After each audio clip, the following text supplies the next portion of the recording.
Once past the entrance, Han looked around at the village. The houses looked like they could fall apart by a stiff breeze. It seemed like this world had some concept of structural engineering, considering they were built using some kind of bricks and the roofs had shingles.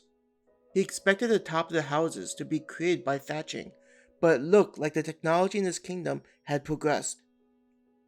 Though the homes and walls looked dilapidated, the villagers seemed to be in good spirits. They went about their daily tasks with a smile on their faces, though you could tell that the work had taken a toll on them. Compared to his previous life on Earth, though a job may have been tough at times, average people didn't seem to look as aged as the villagers did. He wondered if this was due to better overall nutrition or the typical work was more straightforward with technological improvements. There was some family who looked to be preparing meals in a communal kitchen, likely for a midday meal. Seeing them getting ready to eat made him think about Brittany. Brittany, he thought in his mind. A gentle voice responded to his thought. Master, is there anything you require from me? I was just thinking about you, and how I would enjoy a steak dinner when I'm ready for my meal. Have the chef think up a good recipe. I will contact you when I am hungry. Inform the chef that I will need 2 additional meals prepared since Halanya and Queen are accompanying me, he informed her.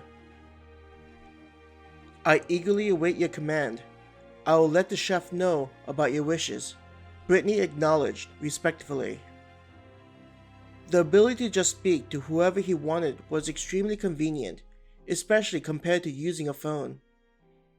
Instead of going through the whole process of selecting an individual, he could now just think of the person and begin talking. With his creations, they would prioritize him over anything they were doing. Han wondered if this was how a CEO or high executive's life was like, where everyone under him bent to his will. The difference is probably related to the fact that his creations would do anything with near religious zeal to fulfill his command. There was no doubt about their motives, unlike even a lot of actual religious figures. If he were to ask them to kill themselves, they would probably do it with a smile on their face. As he walked, villagers would often glance at them, trying to figure out who they were. Just looking at his and his creation's outfit would indicate that there was a difference in socio-economical standings. He was sure that his current outfit, the same outfit from Earth, and his creations, the ones he created, looked far superior regarding material and quality. With a wave of his hands, Han could have changed the entire situation, but he didn't feel like doing this. It was like playing a video game and going into the code to make alterations. What would be the fun in doing that? He glanced at one of the older women who was carrying a large basket on her head. Nothing stood out about her, but her look of determination in the face of everything made him notice her. Coming up to her, Han quietly took the basket off of her head. She looked at him with a surprise, wondering who the hell he was. Lady, please allow me to carry this for you. He gently smiled at her, oozing with charm. Looking confused, all she could say was, My lord, there is no need for you to do this. What kind of man would I be if I allowed such a charming lady to carry such a heavy burden? He softly spoke to her. Where are you taking this, so that I may send it to its destination? Han inquired, stopping her from further protest. I need to take these to my neighbor's house, she told him. Seeing him indicate that he would be following her, the woman continued to walk. Both of her hands were clasped together in front of her as she led the way. Looking close at the woman, Han guessed that she was in her mid-30s. She had her hair tied in a single braid that went all the way down to the base of her back. It gently swung back and forth to the rhythm of her steps. Her outfit was a one-piece dress, looking very conservative with how the skirt went down to her ankles and sleeves covered her arms. Even though she looked older, Her behind was very shapely and probably maintained by a continuous working environment. Why are you taking? Looking down, he noticed it was various roots and plants. Plants to your neighbors, he inquired. Looking back at him, she replied, I go out of the village to gather various plants for food. The villagers pay me a couple of coppers for my services. That is rather commendable for a lady such as yourself, he told her, slightly impressed by how hard these people work to survive. Moving her head forward again, she said, I am no lady, my lord.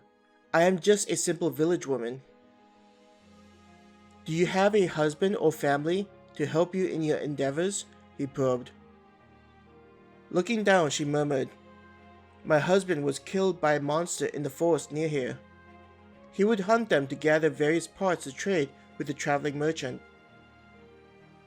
My family passed away from a sickness that hit this village several years ago. My current task helps me to provide food for myself and pay the taxes to the king. Though this sounded like a painful memory, her voice didn't fluctuate much. This was probably due to how difficult her life was already, and thinking about such things wouldn't help. Gathering all these plants for just a few coppers sounded like a very arduous task.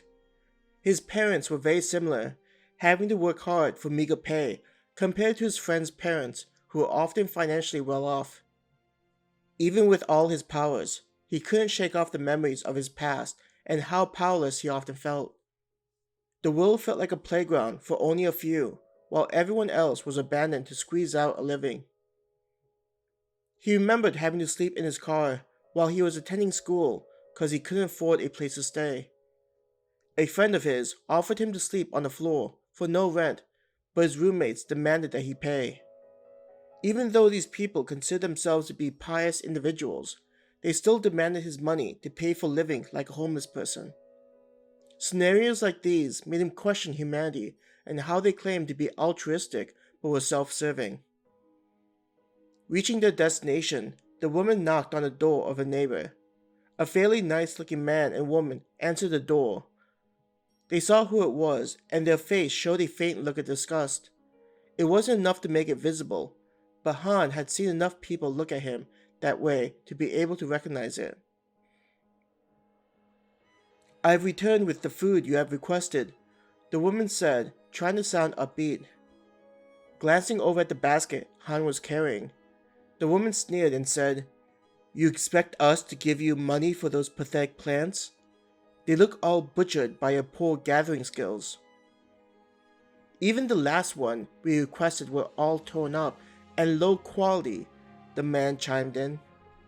Looking annoyed, he said, Even though they look horrible, I'll at least give you a piece of copper for the bunch. I don't want other people to accuse me of theft, so this amount should cover it. He went back into his home and came back with a single copper piece. Tossing at the woman, he accused, Next time, I expect you to do a better job, or else we won't give you even a single copper. I'm sure some people would be grateful and do a better job than you could. The woman bent down and picked up the single copper coin from the ground. She didn't defend herself, and instead just took the abuse the couple was giving her. Thank you for your patronage, she said, and took the basket from Han's hands and presented it to the couple. Receiving the basket, the couple went in and slammed the door on her. Turning towards them, she smiled and said, My lord, thank you for your assistance. If there's anything I can assist you on, please let me know. Would you know if this village had an inn? He asked her, trying not to embarrass her after witnessing everything. I'm sorry, but our village isn't large enough to have an inn. Most people pass our village on their way to their destination. Even the merchant that comes around will camp outside with his armed guards, she answered apologetically. Seeing his frown, she said, I hope this isn't presumptuous, but if my lords and my ladies are willing, I offer my home. We would be honored by a gracious offer, he said to her.